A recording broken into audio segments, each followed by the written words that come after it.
നമ്മളൊക്കെ വർക്ക് ചെയ്യുന്ന ആൾക്കാരാണെങ്കിലും പല ലെവലിലുള്ള വർക്കേഴ്സ് ഉണ്ട്. ഓരോരുത്തരും ഓരോ മേഖലയിലാണ് കഴിവ് തെളിയിക്കുന്നത്. കല്ലിൽ കഴിവ് തെളിയിച്ച ആൾക്കാരുണ്ട്, കരിങ്കല്ല് തെളിയിച്ച ആൾക്കാരുണ്ട്, ഇത് സിമെന്റിൽ കഴിവ് തെളിയിച്ച ആൾക്കാരാണ്. നിങ്ങൾ ആദ്യം എത്ര കാലമായി ഈ ഒരു ഇതിൽ മേഖല?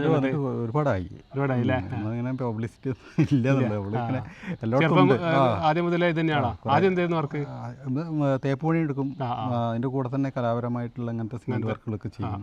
പിന്നെ ഇതിന്റെ ഡ്രോയിങ്ങുകൾ ചെയ്യൂല്ലേ? പേപ്പറിൽ ഡ്രോയിങ് ഒക്കെ ചെയ്യൂല്ലേ? പിന്നെ സിമെന്റിൽ തന്നെ ഇങ്ങനെ കൊത്തുപണി പോലുള്ള കാര്യങ്ങളൊക്കെ ചെയ്യും.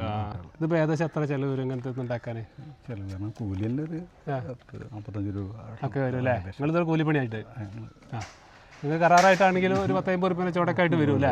എവിടെ വേണമെങ്കിലും പോയി ചെയ്യും. നമ്മളെ വീഡിയോ കണ്ടങ്ങനെ ഓരോരുത്തർ വിളിക്കും, ചെയ്ത് കൊടുക്കൂല്ലേ?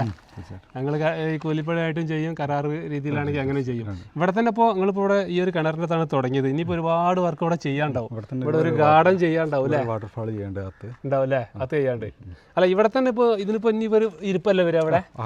ഇതേപോലത്തെ ഒരു ഇരിപ്പ് ഇവിടെ ഇങ്ങനെ വരും അല്ലേ?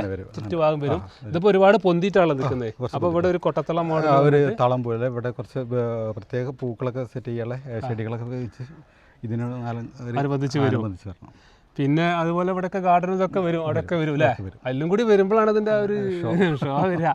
അവിടെ വരുമ്പോൾ എല്ലാവരും ശ്രദ്ധ ഇതിലേക്കാവും. ഇതിപ്പോൾ ഒരു പൂക്കൊട്ടയാണല്ലോ, അപ്പോൾ അതിൽ പൂക്കൾ ആർട്ടിഫിഷ്യൽ പൂ വരുമോ? അതെങ്ങനെ സെറ്റ് ചെയ്യാൻ വേണ്ടി മുതലാളി പറഞ്ഞിട്ടുണ്ട്. ഇവിടെ നമുക്ക് ഇൻഡസ്ട്രിയൽ വർക്ക് ചെയ്തിട്ട് ഡ്രൈ സെറ്റ് ചെയ്യണം.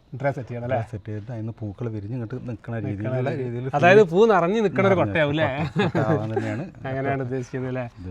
അടിപൊളിയാവും. ഫുള്ള് പണി കഴിഞ്ഞാൽ ഇതിനിപ്പോൾ പെയിന്റിംഗ് ഒക്കെ എങ്ങനെ? നമ്മളൊരു ഏത് കളറിലാണ്? പെയിന്റൊക്കെ നമ്മൾ ചൂരൽക്കൊട്ട മുടഞ്ഞ് അതിനാണുള്ളത് അധികം ഉണ്ടാവില്ല. ചൂരൽക്കൊട്ടൻ്റെ ഫീൽ ആക്കണം. ഷെയ്ഡിങ് വർക്കൊക്കെ ചെയ്യണം. ഇവിടെ ഡാർക്ക് വരുന്നിടത്ത് ഡാർക്കും ലൈറ്റ് വരുന്നിടത്ത് ലൈറ്റ് ഇട്ടിട്ട് ഷെയ്ഡ് ചെയ്തിട്ട് ആണ്. സാധാ പെയിന്റിംഗ് വർക്കല്ല, സാധാ പെയിന്റർമാർക്ക് ചെയ്യാൻ കഴിയണ പണിയല്ല. അല്ലാതെ ഇത് ഒരു കലാപരമായിട്ട് തന്നെയാണ് അതിന്റെ പെയിന്റിംഗ് വർക്ക് ചെയ്യുന്നത്. അല്ലെങ്കിൽ നമ്മൾ പെയിന്റ് അടിച്ച് വെച്ച ഫീൽ ഉണ്ടാവും. പ്രൈമർ അടിക്കണം, പെയിന്റ് ചെയ്യണം, പിന്നെ അതിന്റെ മുകളിൽ ഗ്ലേസിംഗ് ഇട്ടാൽ ക്ലിയറും ചെയ്യണം അല്ലേ? ക്ലിയർ ചെയ്താൽ പിന്നെ ഇത് കേട് ആ പെയിന്റ് പോകില്ല. കാലാവസ്ഥ അതിജീവിക്കണം. നമ്മളെ ഇതുപോലത്തെ സ്റ്റോൺ ലാക്ക് പോലത്തെ വാട്ടർ ബേസ് ആയിട്ടുള്ള ക്ലിയർ ആവില്ല അടിക്കുക. അപ്പോൾ അങ്ങനെ ആകുമ്പോൾ അതവിടെ കാലാകാലം കേട് വരാതെ വെയിലും മഴയൊക്കെ കൊണ്ടാലും കേട് വരാത്ത രീതിയിൽ നിൽക്കും. ഇതൊക്കെ കരമ്പല്ല, ചെറിയ ചെറിയ കരമ്പുകൾ കാര്യങ്ങളൊക്കെ. ഒരു ഫീൽ ഉണ്ടാക്കണം അല്ലേ? അടിപൊളിയായിട്ടുണ്ട്. അതിന്റെ ടച്ചിങ് വർക്കും കൂടെ ഇതിന് വർക്ക് നടന്നുകൊണ്ട് തന്നെ കാണാൻ നല്ല രസമുണ്ട്. ഞങ്ങളിപ്പോൾ അവിടെ നിന്ന് കയറി വരുമ്പോൾ തന്നെ ഒരു ശ്രദ്ധ ആകർഷിക്കുന്നുണ്ട്.